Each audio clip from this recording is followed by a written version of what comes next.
We love comfort. We build our lives around predictable routines, safe boundaries, and calculated risks.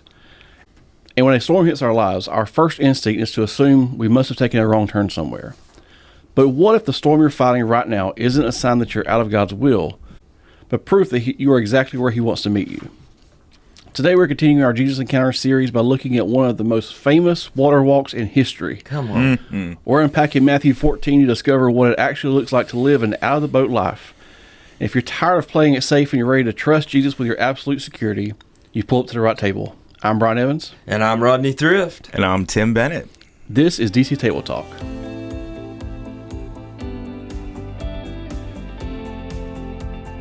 Welcome back to the table, everyone. We are officially in week 2 of our Jesus Encounter series, and we had a full house today. Joining Pastor Rodney and me is our next-gen pastor, Tim Bennett.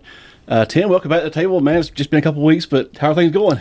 Things are going well. Yeah, we've had a busy month since the last time I've been on the podcast, and we just wrapped up Family Carnival last week. So good. Oh, It was amazing. Wow, it was such amazing. a great week. Family Carnival is our church's version of VBS, Vacation Bible School. So we bring the whole family together. So it's not just a drop off. Parents drop their kids off. Oh, yeah. All the parents and kids and everyone get involved in it together, and we love it. We were packed out, and the kids had fun. Parents had fun, I think, as well, and we even got to see Moses, so that was good. Awesome. It was good to see Moses. I'm not quite sure how we brought him back from the dead, but it was amazing because we got to have the Ark of the Covenant and all those cool things, the temple, the veil, all that stuff. It was amazing. Just a great show for the kids. Hey, I have a question for us as we're getting started today. Since we're talking about the water and boats and all those things, I thought that we could see who has a really neat boat story, like a story that was kind of like these guys were in, and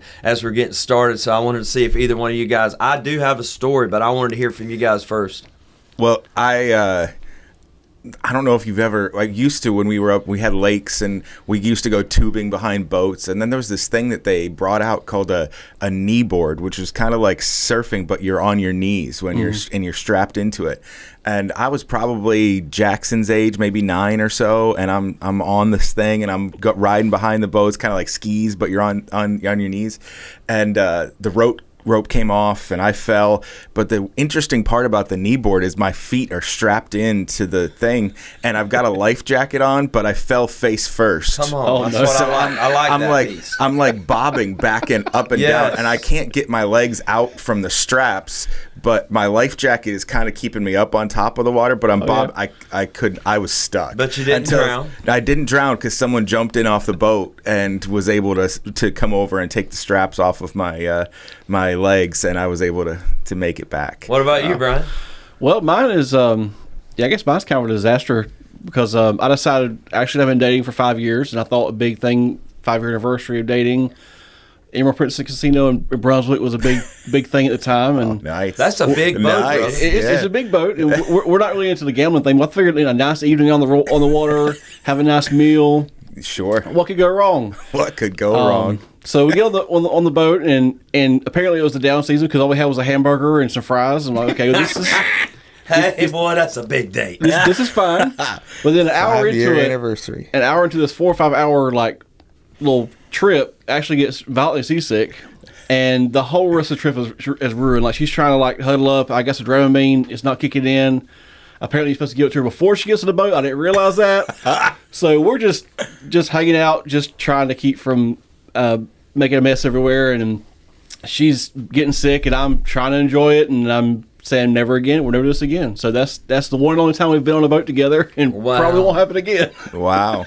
So I have a story. I was stationed at Panama Canal Zone with the Army, and one of the things we used to do in the off time was fish in the canal, and because the peacock bass are just awesome there, and it's a fun fish to catch. And so we would get in these john boats, little just like we have around here, 14-foot, 12-foot john boat or whatever, and you would go out on the canal, and so you had to be kind of careful because the big boats were coming through. You had to get out of their wake and all that stuff. Well, I was on the boat with a couple of guys from my unit, and a storm came up. It was very typical. A storm came up, and we're in the water. Got to picture it now. We're in a metal boat in the water. There's lightning. There's thunder. There's rain. It was crazy. And one of the things that happened, though, these guys, they knew I was a Christian. They would on and off go to church with us and stuff like that. Both of them had families down there. But one of the things that happened, immediately they get down in the bottom of the boat and they start asking me, can I pray with them? Can I make sure that they're saved? Because we didn't know if we were going to make it. Right. Wow. And so it was so crazy. Of course, I prayed with them and you know, and everything. And we were able to get to land and get off the water, but I really thought I was going home to be with Jesus that day. And so I can actually have I was thinking as Tim was ministering yesterday, I was like, oh, man, I'm with these guys. I know what it's like to be in a storm on the Panama Canal.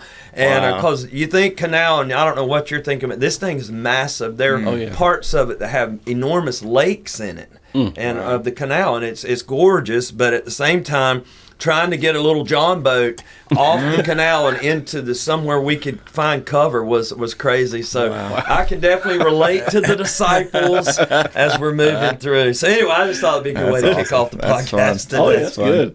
So now the scene's kind of set. Got a pretty good mental picture there. We jump into Sunday. Tim, you took us straight through Matthew 14, where Jesus walked on the sea and invited Peter out into the impossible. And so right out of the gate, you drop the line that really challenges our baseline perspective on trials. You said that trouble came on a God-given assignment, and the storm was in God's will. So I'll let either of you answer this, either one of you, but why is it so dangerous for believers to automatically assume that the trouble means that we've somehow stepped out of God's track? Well, I think immediately that sometimes our trouble as followers of Jesus comes into the fact that I'm running my own agenda and not following his. And I talked about it a little bit on Sunday, but if I was one of the disciples on the seashore when Jesus said, go, and immediately sent the disciples out, I would have maybe had some questions. What's the plan? Where are we meeting? It's, you could see there's a storm coming. If the disciples are fishermen, they could probably anticipate the signs and see that there was a storm brewing. Jesus, might there be a better plan? Might be the question that you would ask. Like, is there a better way? There's leftovers here. We can eat. We have food. Like, why wouldn't we just stay and wait with you? We're supposed to follow you. And sometimes it doesn't make sense. And sometimes the ask of God to go out into the storm or for his assignment for us doesn't really make sense in our timing of what our lives look like. So I think sometimes I try to run on my own agenda and try to make up my own plan. So then when trouble comes, then I'm deciphering like, okay, now I'm stuck. And so I think that's the dichotomy between, am I following Jesus' will or am I following my own? And I was sitting here this morning and I was going over these notes, and something popped in my head that was not in my sermon, but I think of Jonah, right? Jonah was given a God-given assignment to go to Nineveh. He didn't go to Nineveh. He got on a boat and he tried to go the other direction, and he was caught in a storm as well. The same kind of thing as the disciples. But the difference between Jonah's storm and the disciples' storm was that Jonah was running away from God's assignment, and the disciples were in God's assignment. Now, Jesus met both of them in the storm, so that didn't change. But I think that it goes back to, am I listening to God? Am I following his assignment? And I think that sometimes it's difficult for us to understand it because we aren't intentional about the next part of what I was talking about. Was when Jesus sent the disciples, it was intentional separation because he needed to go reconnect with his Father. He needed that time, and we don't take that time often, and so it's hard for us to discern, is this something that I'm chasing, and did I make my own trouble, or am I in God's given assignment and the trouble is because he sent me there? And I think that we just don't often, it's hard for us because we don't take that time to separate. It's hard for us to discern, am I in trouble of my own making, or am I in something that God's given me and I'm facing persecution because of that, or am I facing trouble because of because I'm in God's will? That's good. Yeah, I think the other thing is I did a little deep dive on this piece because as we're looking at this passage, Matthew 14:22. We see that immediately he made the disciples. Scripture says he made the disciples get in the boat. And so if you look at the Greek word for the word made, what we're looking at is a word It's Anankazō, and it means to compel. So it wasn't like he was like, "Hey guys, just get in the boat." It was either to compel. It means to constrain. It also means to strongly urge. So it wasn't an accident. Like he made them get in the boat, and I think we miss that sometimes. Talking about being in God's will, and so the disciples were in the storm because they were obeying Jesus. Yeah. I mean, for whatever reason, we think that these things don't happen, kind of like what Tim was saying right there. And so I think what we have to gather would be that obedience is not the absence of storms. Sometimes obedience is what takes you into the storm. But if we've got Jesus in the storm with us, it's going to be all right. However it ends up, right? And so I think that's one of the big deals. And if you were to go back through Scripture and start looking, I mean, there's so much that pushes us here. Israel walked through the Red Sea because they followed God. Daniel ended up in the lion's den because he followed God, right? I mean, on and on and on, right? Paul ended up in prison because he obeyed the call to preach, right? We've been talking a lot about Paul lately. And then Jesus himself, right where we were last week, was led by the Spirit into the wilderness.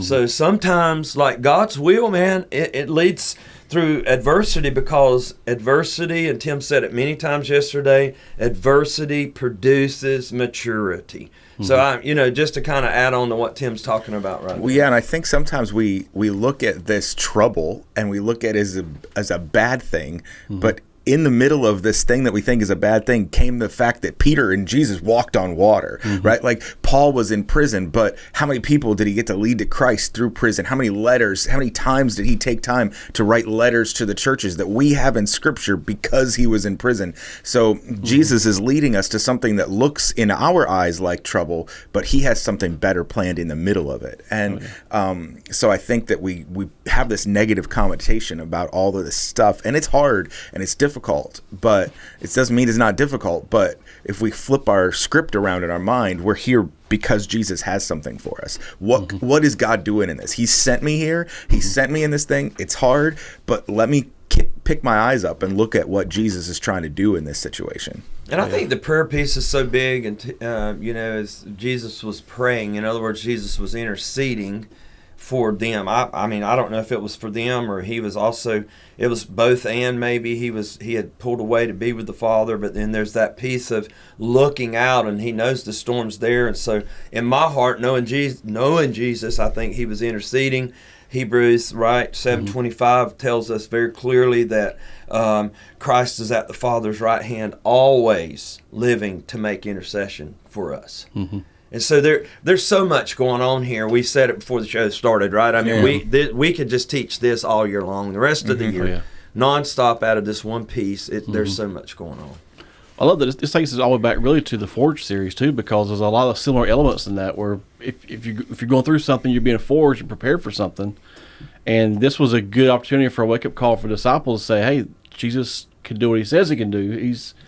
They've seen the miracles, but for it to happen to them and to be personal for them, that's like a whole other layer on top of it for them." It's a little comforting to me to know, though, that the same Savior who sends us into the storm is praying for us while we're in them.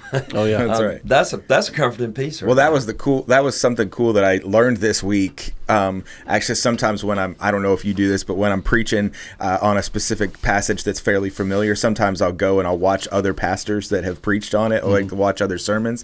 And one of the things was, he was talking about the fact that Jesus went up on the mountain to pray. So not only could he know that the disciples, and he was interceding because he's the God of the universe, but he actually was watching the storm happen, watching the disciples in the middle of the boat, physically seeing them on the boat. And it was that was just a pretty cool picture for me, to know that he's right there, and he's always watching us too. When we're in the storm, he's watching. He's right there. Oh yeah.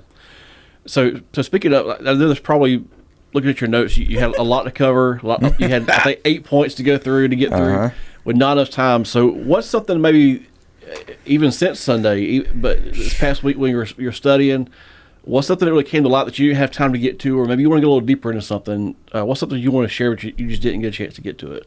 I think one of the coolest parts of this that I learned when I first started preaching this many years ago in this encounter was that the 11 stayed in the boat. And I think we got to that at the end, and we hit that real hard at the close of the sermon. But I just feel like there's so many followers of Jesus who've been following him for a long time. They're bought into this idea that I want to follow Jesus, but still we're held on to the security of what we know. And we can't get past it, and we can't.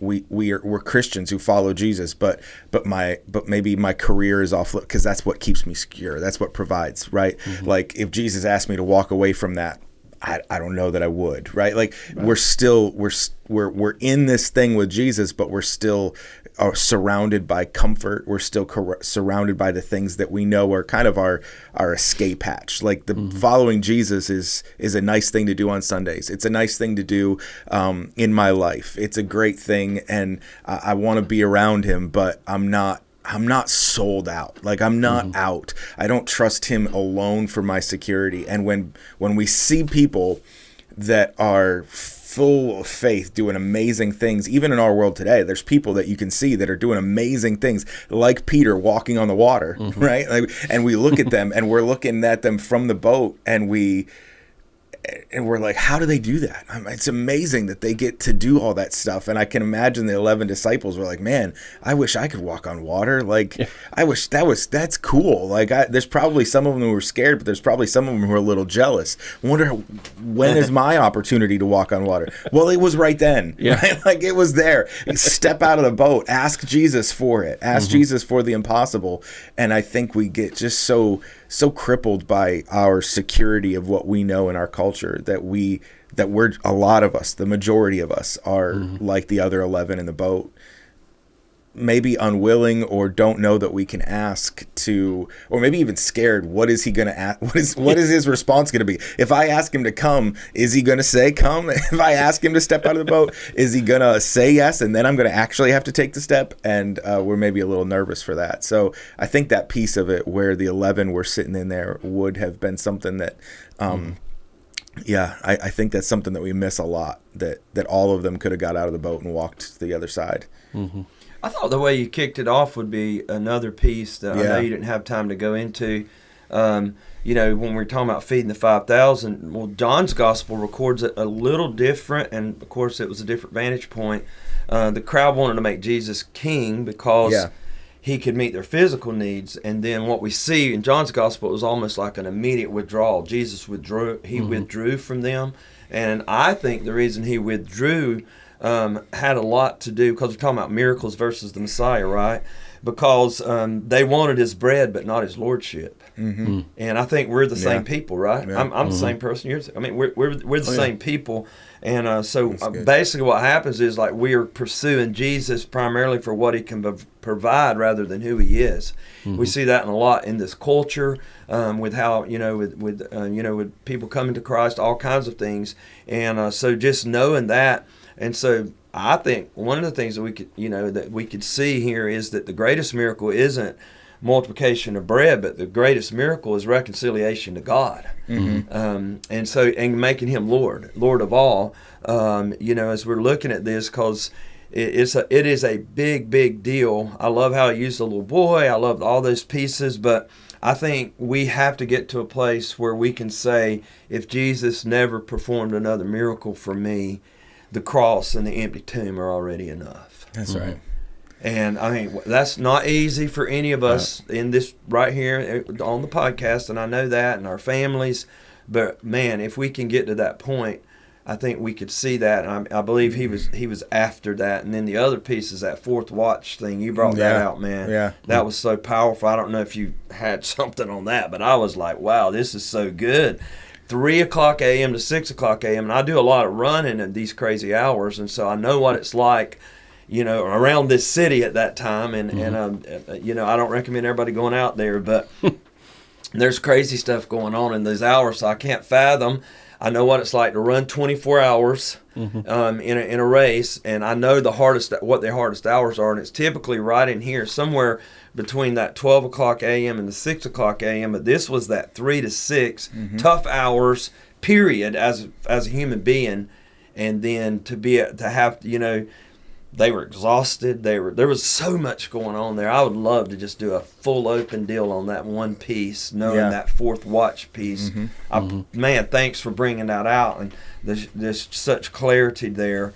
But I think the other thing you could have said, Tim, might have been like, God waits for human strength when it's totally exhausted, and then all of a sudden He comes in. That's right. Like, here we go. Divine strength is unmistakable, and however it went down. And then to pull Peter out of the boat too at this time, I don't know, man. What do you think? It's just that the disciples were discouraged because I talked about it. I did a little bit of research on the amount of time it would have taken them to get across the Sea of Galilee in normal conditions. It's about 1 to 3 hours. So now they've been rowing and against the wind for probably 6 to 9 hours. We don't know exact time frames. It doesn't give us that except for the fourth watch of the night, and it says He sent them out in the evening. So we're probably 6 to 9 hours that they made it. And in John's gospel, again, in this story in John's gospel, it says they made it about 3.5 miles across.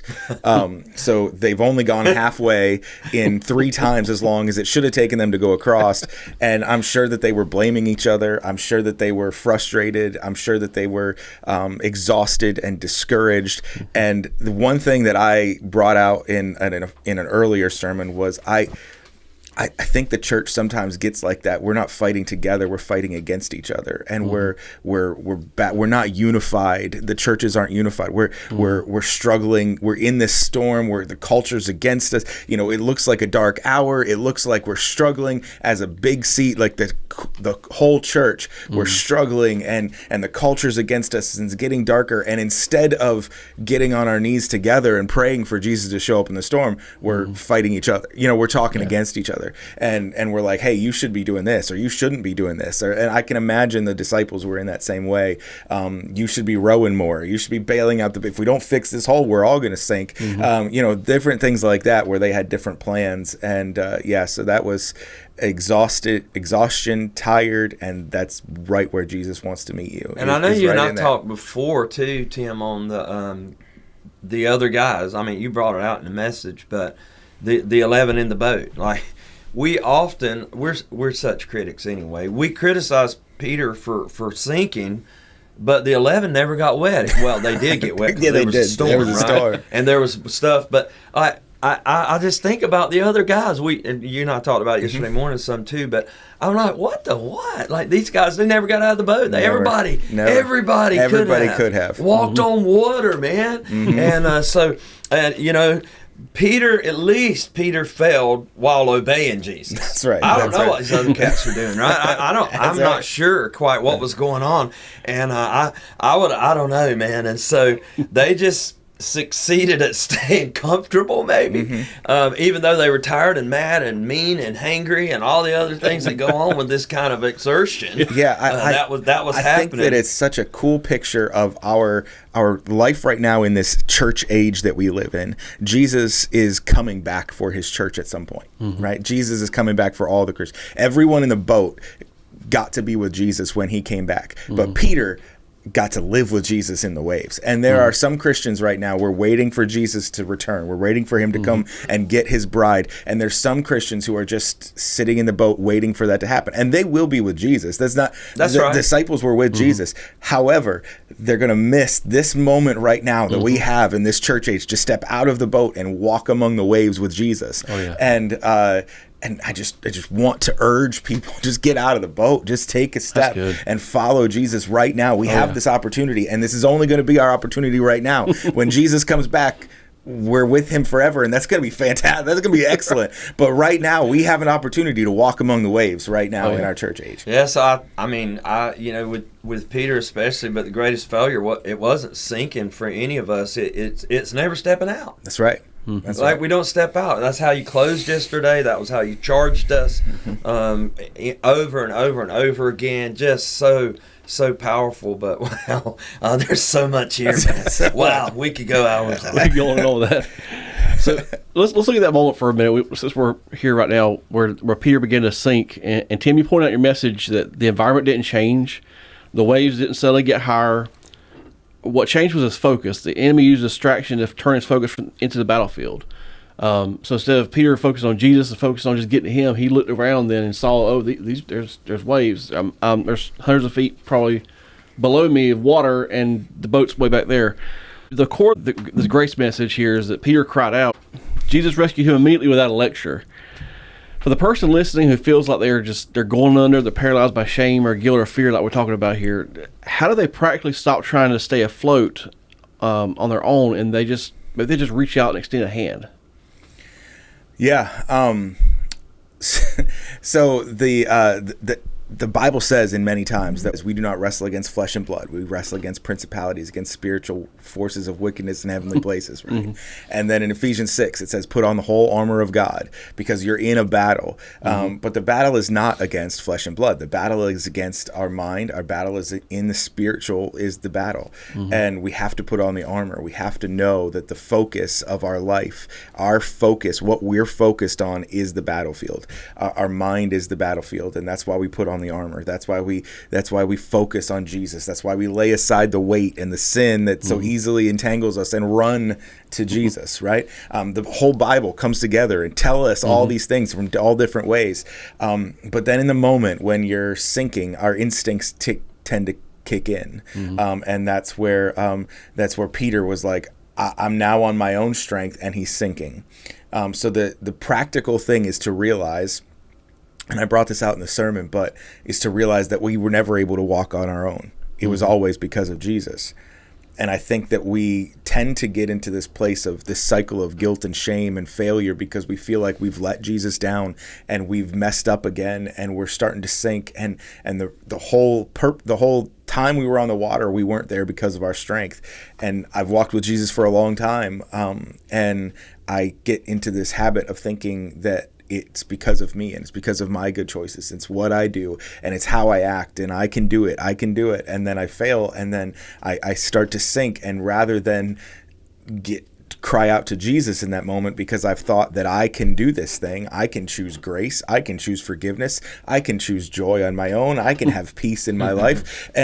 And those things are only through Jesus. And so if I think that I've done it myself, then I have to get myself back up, and I have to get myself walking back again. But if I realize that it was never me to begin with, I have to reach out my hand and say, Lord, save me. I have to have him help me back up.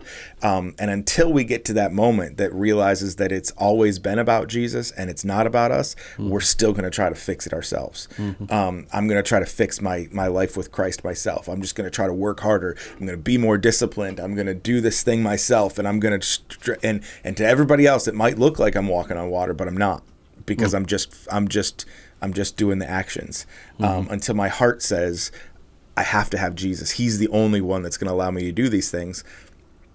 Until that point, I'm not going to reach out for help. I'm going to try to do it myself.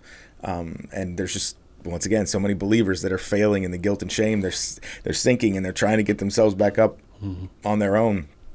And outside, it all looks great because they're coming to church and they're serving and they're tithe. They're doing all the things that they need to do. But inside, they're frustrated, and it's because their heart hasn't turned towards this simple, desperate plea of, Lord, save me. I think, too, and you pointed it out, and I was really looking at it as we look at this piece, where Jesus said, oh, you of little faith, why did you doubt? There's not an exclamation point and then a question mark. It's just a question mark there. And so I think it's really big that, it wasn't harsh condemnation, but it was like a pastoral invitation back into the posture of absolute trust. Because, listen, the other thing, again, going back to the Greek, the original language, the Greek word for doubt here, what happens is it carries the idea of being divided or wavering between two positions. And that's where he was. That's where Peter was in this moment, right? And so his problem was that he stopped believing Jesus existed. His focus became divided. And that happens to us a lot too, right? And all of us have been there. It was between Christ and then his circumstances. And so faith is not pretending that storms don't exist. Faith's deciding that Jesus is greater than the storm. And so we have to get there over and over and over again, like you were saying, like, Lord, save me. It was just that simple. There's no lecture. no probation, no shame. Rescue comes first. Correction comes second. I mean, that's the gospel. And so grace grabs your hand before it corrects your heart. Mm-hmm. I'll say it again. Grace grabs your hand before it corrects your heart. And so Jesus, he wants us saved that much. Mm-hmm. And I think sometimes we get it backward. Oh, yeah. And I don't know what Peter would have done if Jesus would have just, came down on him real hard or something crazy in the moment. It was already enough going on in the boat, right? Yeah. And so anyway, so just a couple of thoughts on that piece. It was just so amazing, Tim. I appreciate you bringing out all these little details in it, and that was some of the stuff and when I was running this morning, the guys, we were talking about all the little details that we see here. Yeah, I feel like it ultimately comes down to where we place our anchor overall. We can look for security in what we can logically understand, or we can try to find it in the one who walks on top of the water. And so, Tim, walk us back through the soul tattoo and give us that final filtering question you gave us on Sunday. Yes, the soul tattoo is Jesus invites us to walk with him and trust in him alone for our safety and security. I was just looking up something that Pastor Rodney was just talking about with doubt. In James chapter 1, verse 5, it says, "If you need wisdom, ask our generous God, and he will give it to you. He will not rebuke you for asking. But when you ask, be sure that your faith is in God alone. Do not waver," or other versions would say, "do not doubt. For a person with divided loyalty is unsettled and is a wave of the sea that is blown and tossed by the wind."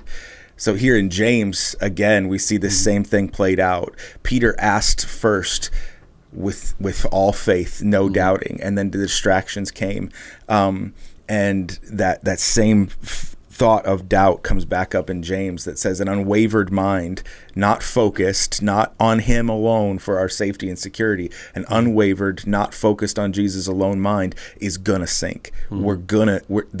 That peace is going to happen when we're going to sink, when our focus is not just solely on Jesus in our lives and on what he's leading us to do. Our call is not to do it all alone or to have the best discipline or to figure this. Our call is to focus on Jesus alone, knowing that it was him who saved us. It's his power. It's his blood that saves us from our sins. And it's not of ourselves. It's not of works, lest any man should boast, right? Like the Bible is telling this over and over and over again. The whole Bible keeps telling us this story that it's all because of Jesus. It's not about you. And the more we try to make it about us, the more we try to make it about our work and our effort and our security, and that we can build the better boat, right? Like that we can build a better boat that's going to keep us safe. It's not going to happen. The only thing that's going to keep us safe is until we realize that the only way we're safe is out on the waves with Jesus. Peter was the safest one out of all of the 11 because he was with Jesus. That's right. The other 11 weren't as safe as Jesus, even though they were in a boat. And so we have to trust in Jesus alone, keep our focus on Jesus alone, with no doubt, focused on Jesus and trust in him alone for our safety and security.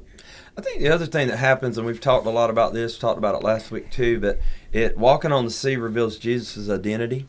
There is a passage in Job 9:8, the scripture says, "He alone stretched out the heavens and trampled the waves of the sea." In other words, in the Old Testament, walking on the sea is something God alone does. And so what's happening right here is when Jesus walked on the water, he's not just merely performing a miracle. He's revealing his divine identity. And so the disciples in this moment are witnessing more than power. They're witnessing deity. They're witnessing God, in the flesh. And so I think that might be one of the reasons, you pointed it out yesterday, but it might be one of the reasons why that this chapter ends with worship. Truly, you are the Son of God. I mean, I don't know how they could hear each other anyway. I was trying to think through that. The winds, the waves, all this going on. But anyway, truly you are the Son of God. And so I think maybe the miracle's ultimate purpose is not amazement, but revelation. In other words, like Jesus didn't walk on he didn't walk on the water to show what Peter could do. He walked on the water to reveal who he was.